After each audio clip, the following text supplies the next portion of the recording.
창세기서 22장 2절로 13절에 있는 말씀 가지고 우리의 자녀를 결박하라 하는 제목으로 말씀을 드립니다. 세상을 살아가는 모든 사람들은 자기의 조상들이 많은 사람들로부터 존경받고 위대한 인물로 살았을 때 그것을 매우 자랑스럽게 여기며 이야기를 하곤 합니다. 그러나 그렇지 못한 그런 경우에는 아예 조상들 얘기를 꺼내놓지도 않지요. 근데 이스라엘 민족은 아브라함을 위대한 조상으로 알고 자부와 긍지를 가지고 살아가고 있는 민족입니다. 아브라함은 학식이 많은 사람도 아니요, 똑똑한 사람도 아니요, 권세 있는 사람도 아니요, 그저 그냥 보통 사람이었습니다. 그러나 그에게는 우리와 다른 한 가지 특별한 것이 있었습니다. 그것은 하나님을 온전히 믿는 신앙이었습니다. 창세기서 12장 1절에 보면 여호와께서 아브라함에게 너는 너의 고향과 친척과 아버지의 집을 떠나 내가 네게 보여줄 땅으로 가라는 하나님의 음성을 듣고 그는 정처 없이 자기 아내와 조카 롯과 함께 떠나 다다른 곳이 바로 가나안 땅이었지만 당시 그곳은 축복의 땅이 아니었기 때문에 흉년이 들어서 먹고 살 길이 아득했습니다.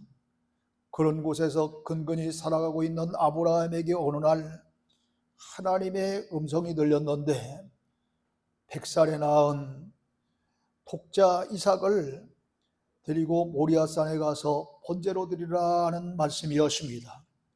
번제란 이스라엘 제사법 가운데의 하나로 짐승을 잡아서 장작더미 위에 올려놓고 불사를 때 나오는 향기로 제사를 드리는 것을 말합니다. 이 얼마나 놀라운 일입니까? 자기의 사랑하는 아들을 짐승 잡듯 잡아서 불살라 제사를 드리라니 청천벽력 같은 소리가 아닙니까? 그러나 아브라함은 지체치 아니하고 순종하여 아들 이삭을 드리고 두 종과 함께 모리아산을 향해 갔습니다. 사랑하는 아내 사라와도 한마디 상의 없이 그냥 아침 일찍 일어나서 두 종과 함께 아들 이삭만 데리고 모리아산을 향해 가고 있습니다. 모리아산이 얼마나 먼지 제3일에 아브라함은 그곳을 바라보며 두 종들에게 이렇게 이야기합니다. 너희는 나귀와 함께 여기서 기다리라.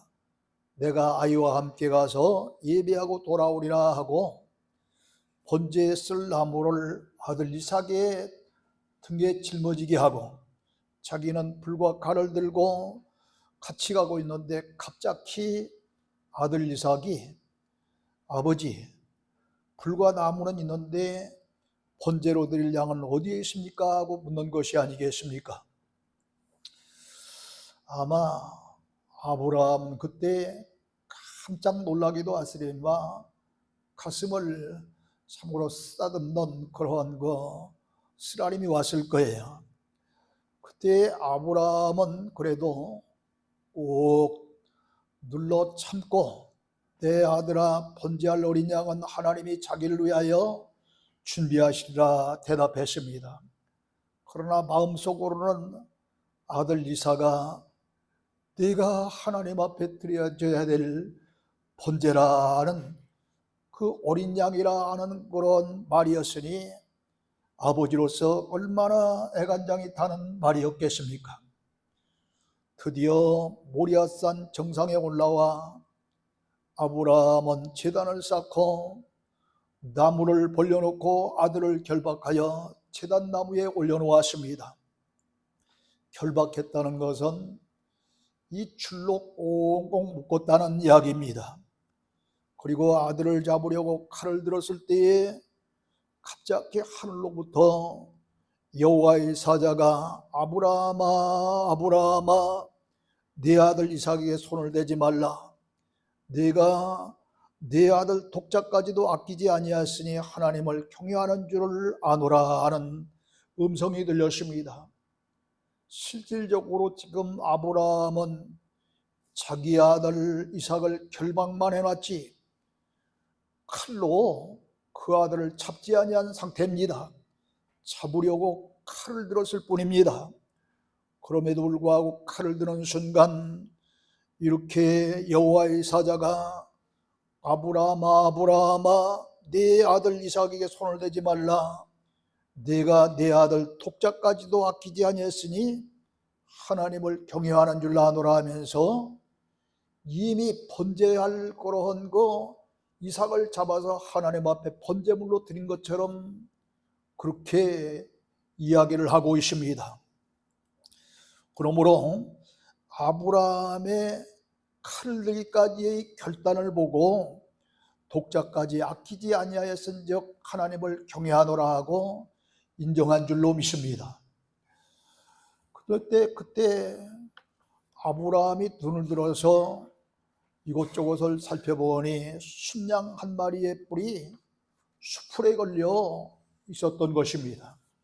그래서 아들 대신 그 순양을 가져다가 번제로 드렸습니다. 앵구하니 분명히 하나님의 사자는 아브라함이 칼을 들어 자기 아들 독자 이삭을 잡으려고 하는데 그 아이에게 손을 대지 말라고 했잖아요. 있을 때는 분명히 하나님의 의도가 다른 곳에 있었음을 깨닫고 사방을 둘러봤을 때에 웬 도저히 있을 수 없는 그러한 오리앗산 정상의 수풀에 순양 한 마리에 뿔이 걸려서 치닫고 있는 모습을 볼 때 예로부터 하나님 앞에 드리는 그런 번제의 짐승은 양이었기 때문에 하나님이 준비해 두신 그런 어린 양인 줄 알고 그 양을 잡아 아들과 함께 번제로 드렸습니다. 이렇게 제사하고 나니 또다시 한 음성이 들리는데 이번에는 주의 사자의 음성이 아니라 하나님의 직접적인 그런 음성이었습니다. 네가 이같이 행하여 네 아들 네 독자도 아끼지 아니하였은즉 내가 네게 큰 복을 주고 네 씨가 크게 번성하여 하늘이 별과 같게 하고 바닷가에 모래와 같게 하리니 네 씨가 그 대적의 물을 차지하리라. 또 네 씨로 말미암아 천하 만민이 복을 얻으리니 이는 내가 나의 말을 준행하였음이라 그랬습니다. 하나님도 역시 주의 사자와 같이 칼을 들어 때려치려고 이렇게 아들을 잡으려고 했던 그 모습을 본 이 이삭의 모습을 보고 이미 당신에게 아들 이삭을 바친 걸로 인정하시고 축복을 약속해 주셨습니다. 근데 그 축복이 어떤 큰 물질의 축복이 아니었어요. 구약 성경의 축복은 대부분 물질의 축복인 그런 외적인 축복을 약속하고 있는데 여기에 보니 네게 큰 복을 주고 네 씨가 크게 번성하여 하늘이 별과 같게 하고 또 바닷가에 모래와 같은 그런 축복의 말씀을 하십니다. 다시 말하면은 이 아브라함의 후손 가운데에 특별히 영적인 후손으로 믿음의 사람들이 엄청나게 많아질 것이라고는 그런 약속을 하고 있는 거예요. 나아가 그 씨가 대적의 성문을 차지하리라고 말씀해 주셨고 천하 만민이 그 씨로 말미암아 복을 받으리라 그랬으니 그는 바로 아브라함의 후손 가운데에 예수 그리스도께서 탄생하셔서 그 예수님으로 말미암아 천하 만민이 복을 받으리라고 하는 그런 말씀입니다. 그러므로 예수님이 태어나실 것은 창세기서 3장 15절에 있는 말씀뿐만 아니라 이 말씀 속에서도 아브라함에게 예언적인 말씀을 해주신 것입니다. 그러므로 예수님의 탄생은 이미 작정된 계획이었던 것입니다. 그러면서 마지막 결론을 지어 말씀하기를 니는 내가 나의 말을 준행하였음이라 그랬습니다. 그런데 실질적으로 아들 독자 이삭을 잡아서 번제로 드리지는 않았잖아요. 그런데 이미 칼을 드는 순간 그 결단의 모습을 보고 이미 받은 걸로 말씀하신 것입니다. 그러므로 하나님은 이 22장 1절에 보면은 하나님이 아브라함을 시험하시려고 그를 부르실 때 아브라함아 하시니 그가 이르되 내가 여기 있나이다 하니까 독자 이삭을 드리고 번제로 드리라고 하셨던 거예요. 시험 보려고 하셨기 때문에 죽이려고, 잡아 죽이려고 번제할 그러한 아들을 잡아 죽이려고 하는 그 모습을 보고 이미 번제한 걸로 인정하신 줄로 믿습니다. 이렇게 여기서 우리는 아들 이삭의 신앙도 아버지 못지않은 신앙임을 알 수 있습니다. 왜냐하면 번제에 슬라모를 짊어지고 모리아산에 오를 정도면은 결박당할 때나 아버지가 칼을 들어 내려치려는 순간 얼마든지 도망칠 수 있는 그런 나이입니다. 그럼에도 불구하고 아버지가 시키는 대로, 아버지가 하는 대로 그냥 따라 순종하고 있었으니 이 이삭, 아들 이삭도 죽음을 각오한 신앙이었음을 알 수 있습니다. 여러분, 이삭이처럼 아버지가 하시는 대로 그대로 자기의 몸을 내맡긴 것은 아버지였기 때문일까요? 결코 그렇지 않습니다. 여러분, 만약 아브라함이 말로만 쥐어쥐어 하는 그런 신앙, 말로만 하나님을 찾는 신앙이었다고 한다면 아버지가 결박하고 자기를 죽이려고 칼을 들어 내리치려고 하는데 가만히 있을 리가 없어요. 아니, 아버지는 말로만 맨날 주님 찾고 말로만 하나님을 찾는 그 아버지가 왜 나를 죽이려고 하는가 하고서 반항을 하든지 도망을 치든지 하지, 그냥 이 아브라함이 그대로 순종하지는 않았을 것입니다. 그러므로 아브라함은 분명히 그 아들 이삭에게 본이 되어주는 그런 평소의 믿음이 있었기 때문입니다. 그는 말로만 주님을 찾는 그런 신앙인이 아니라 실질적으로 하나님의 말씀을 온전히 믿고 행동으로 옮기는, 언행이 일치하는, 신행이 일치하는 그런 믿음의 소유자였기 때문에 아버지가 시키는 대로, 아버지가 하는 대로 그냥 따라 죽음을 각오하며 자기의 몸을 내맡긴 줄 믿으시를 주여로 축원합니다. 여러분, 얼마 전에 룻기서를 설교할 때도 룻이 시어머니를 따라 어머니가 가시는 곳에는 저도 가겠습니다. 어머니가 믿는 하나님은 저도 믿겠습니다. 어머니가 아무리 저를 떠나라 하지만 나는 그럴 수 없습니다.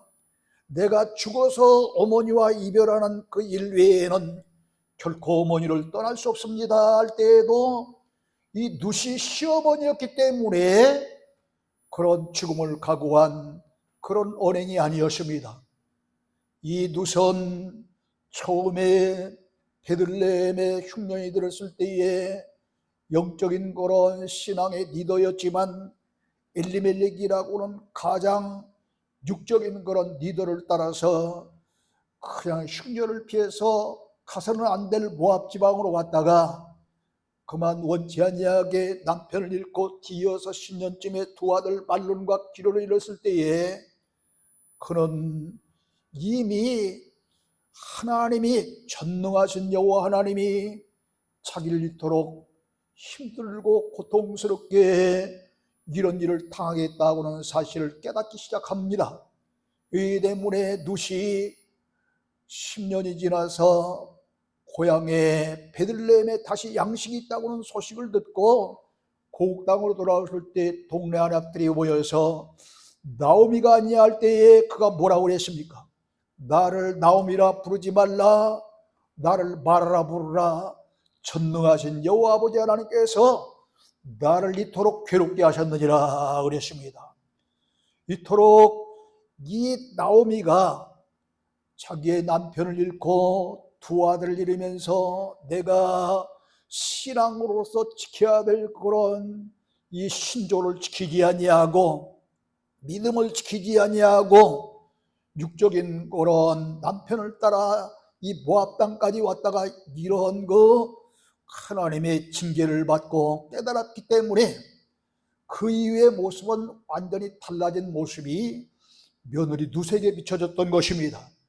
이 때문에 며느리 룻은 그런 변화된 시어머니의 모습을 보고 감화와 감동을 받았기 때문에 내가 죽는 일 외에는 어머니와 헤어질 수 없고 어머니가 믿는 그 하나님 저도 믿겠습니다 하면서 베들레헴까지 따라와 날마다 이삭을 주어다 시어머니를 공개하고 나중에는 하나님의 은혜와 축복 가운데 믿음이라고 하는 구속자라고 하는 뜻을 가진 보아스와 결혼하여 시어머니와 함께 복된 삶을 살게 되고 끝내는 예수 그리스도의 조상이 되어지는 그 놀라운 축복을 받은 줄로 믿으시를 주임으로 축원합니다.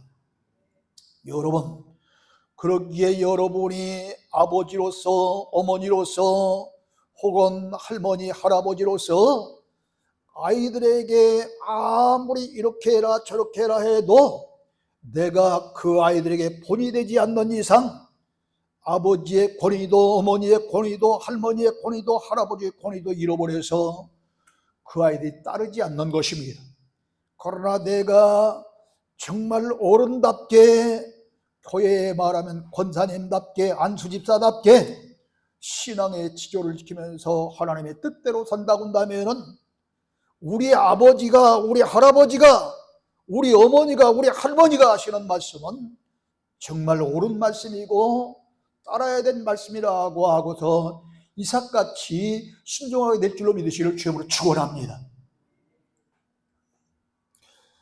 우리도 그러므로 온전한 신앙의 부모가 되어서 자녀를 결박할 때 자녀도 결박을 당하게 되고 하나님께 드릴 때 아브라함 같은 큰 축복을 받게 됨을 오늘 이 본문이 암시하고 있는 거예요. 역대하 3장 1절에 보면은 모리아산은 솔로몬이 성전을 지은 그런 터가 바로 모리아산입니다. 그러므로 우리의 자녀를 결박하여 성전에 가서 예배하라고 하는 말씀입니다. 그렇다면 우리의 사랑하는 아들, 딸들을 어떻게 결박해야 된다는 말입니까? 첫째, 하나님 말씀으로 결박해야 합니다. 아브라함이 아들 이삭을 결박한 것은 하나님의 말씀을 듣고 말씀대로 결박했기 때문에 말씀으로 결박한 것입니다. 그러므로 우리도 우리의 자녀를 하나님의 말씀으로 결박해야 하겠습니다. 디모데후서 3장 16절로 17절에 보면은 모든 성경은 하나님의 감동으로 된 것으로 교훈과 책망과 바르게 함과 의로 교육하기에 유익하니 이는 하나님의 사람으로 온전케 하며 모든 선한 일을 행할 능력을 갖추게 하였느니라 그랬습니다. 이 말씀대로 하나님의 사람으로 온전케 하며 모든 선한 일을 행할 능력을 갖추게 하기 때문에 우리는 하나님의 귀한 말씀으로 결박해야 되는 것입니다. 그러므로 유대인들은 항상 쇠마라는 하나님의 말씀을 강론하고 또 자녀들은 그 말씀을 듣고 살았습니다. 신명기서 6장 4절 6절에 보면 하나님은 이스라엘아 들으라 우리 하나님 여호와는 오직 유일한 여호와시니 너는 마음을 다하고 뜻을 다하고 힘을 다하여 네 하나님 여호와를 사랑하라. 오늘 내가 네게 명하는 이 말씀을 너는 마음에 새기고 내 자녀에게 부지런히 가르치며 집에 앉았을 때든지 길을 갈 때든지 누웠을 때든지 일어날 때든지 이 말씀을 강론하라고 말씀하셨습니다. 그러기에 이스라엘 유대인들은 이 말씀대로 아이를 키울 때 하나님을 잘 섬기며 나라와 민족을 사랑하며 살도록 말씀을 강론하며 믿음으로 양육했습니다. 이 때문에 저 모세 같은 그런 위대한 인물도 이런 신앙교육 때문인 거예요. 여러분, 모세가 이스라엘의 말살 정책을 바로왕이 행할 때에 이 아들만 낳으면 모두 다 나일강에 빠뜨려 죽이라고 하지 않습니까? 그때에 모세를 낳아서 숨겨 키웠지만은 이게 숨겨 키우는데도 이게 한계가 있는 것 아닙니까? 아니, 이 아이가 서너 달 이렇게 먹게 되고, 서너 달이 아니라 서너 달이죠, 서너 달. 이 서너 달 이렇게 지나니까 울음소리가 점점 커지는 겁니다. 근데 그때에 이 국가에서는 오늘날로 말하면 경찰을 둔 거죠, 경찰. 그것도 경비경찰이에요, 순찰경찰. 이 순찰을 도는 이런 경찰을 두고서 달마다 어느 집에 혹시 아들을 낳아 키우고 있는가 그걸 조사하고 그거를 잘 순찰하도록 명령을 내린 거예요. 그러니까 이 아이를 도저히 키울 수 없잖아요. 그래서 할 수 없이 갈대상자에 이 핏덩이 같은 서너 달 된 그러한 그 모세를 집어넣어서 나일강 강변에 띄웠다. 근데 그때 하나님은 파로왕의 딸을 공주에게 명령을 내립니다. 너는 저 나일강에 가서 목욕을 하라. 영적인 명령이죠. 개 목욕하러 갔다가 갑자기 어린아이의 울음소리를 듣고서 그 울음소리가 나는 방향을 찾아가 보니 핏덩이 같은 모세가 있었을 때에 그도 여자인지라 모성애가 생겨서 이 아이가 자기들의 말살 정책을 쓰고 있는 그 아버지가 죽이려고 했던 그런 남자의 아이지만은 도저히 그럴 수 없어서 자기 아들로 삼고자 하는 그런 마음이 생긴 거예요. 근데 처녀인데 무슨 죄가 너? 오늘날처럼 무슨 우유가 있어, 분유가 있어, 뭐가 있어, 아무것도 없잖아요. 그러니까 두리번거리고 있는데 마침 망을 보고 있는 모세의 누이 미리암이 나타나서 그 공주에게 생모를 구하기를, 유모를 구하기를 원합니까? 그렇다고 하니 제가 유모를 이제 선처해 드리겠습니다. 그리고 자기 어머니를 소개한 거예요. 그래서 어머니가 핏덩이 같던 그 아들 아예 하나님의 인도하심만 바라보고 갈대숲에 던졌다가 다시 찾아오게 돼서 날마다 무릎 위에 앉혀놓고 신명기서 6장 4절로부터 6절에 있는 이 쉐마의 말씀, 하나님을 섬기고 또 공경하며 나라와 민족을 사랑하도록 날마다 교육을 시켰기 때문에 그런 위대한 그런 정치 지도자가 되어지고 또 신앙 지도자가 된 줄로 믿으시기를 주님으로 축원합니다. 이와 같이 어렸을 때부터 장성하기까지 계속되는 그런 교육은 몸에 배게 되어 있는 거예요. 이스라엘의 유대인들은 이 말씀대로 아이를 키울 때 하나님을 잘 섬기며 나라와 민족을 사랑하며 살도록 말씀을 강론하며 믿음으로 양육시켰습니다. 이렇게 유대 민족은 어릴 때부터 말씀에 결박당하여 사는 사람들입니다. 그러므로 1967년 이집트 대통령 나세르가 일방적으로 티란 해협을 봉쇄하고 이스라엘 선박이 왔다 갔다 통과하는 것을 금지하자 전쟁이 일어났는데 외국으로 유학 간 이스라엘 학생들까지 전부 귀국해서 전쟁을 6일 만에 끝내버립니다. 그래서 그 전쟁을 무슨 전쟁이냐면 6.1 전쟁이다 그럽니다. 그런데 지난 10월 7일 날 팔레스타인 무장정파인 하마스가 또 이스라엘 기습 공격함으로 말미암아 전면전으로 지금 번지고 있어요. 그런데 매스컴을 보니까 지금도 외국에 나가 공부하고 있는 유대인 학생들, 외국에 나가 살고 있는 유대인들이 속속히 고국으로 돌아와서 전쟁에 임한다고 합니다. 근데 우리 한국 사람들은 어떻습니까? 아니, 전쟁이 일어난다고 한다면 아마 다 돈 있는 사람은 비행기 타고 외국으로 떠날 것 같아. 그리고 정치인들이 이념 문제로 그냥 날마다 정쟁만 일삼고 있는데 거기에 국민들까지 편성되어서 두 쪽으로 갈라졌어요. 우리 한국은 이북과 남한으로 분단된 그런 조국으로 끝나지 않고 남한은 또 이념 문제로 갈라져 4분의 1 된 거예요. 지금 참으로 도저히 참 안타까운 일이죠. 그러므로 먼저 우리도 자신이 하나님의 말씀으로 결박되어지고 나아가 우리의 자녀들까지 말씀으로 결박하여 위로 하나님을 잘 섬기고 옆으로 나라와 민족을 사랑하도록 우리의 자녀들을 그렇게 만들어야 될 줄로 믿습니다. 두 번째, 주일날 성전에 결박해야 합니다. 본문 5절을 잘 보세요. 이에 아브라함이 종들에게 이르되 너희는 나귀와 함께 여기 기다리라. 내가 아이와 함께 저기 가서, 저기가 어디? 모리아산 정상입니다. 솔로몬이 성전을 지었던 그곳입니다. 그곳으로 가서 예배하고 우리가 너에게로 돌아오리라 그랬습니다. 앞서 말씀드린 대로 모리아산은 솔로몬이 성전을 건축한 곳이므로 오늘날 교회 같은 성전을 답니다.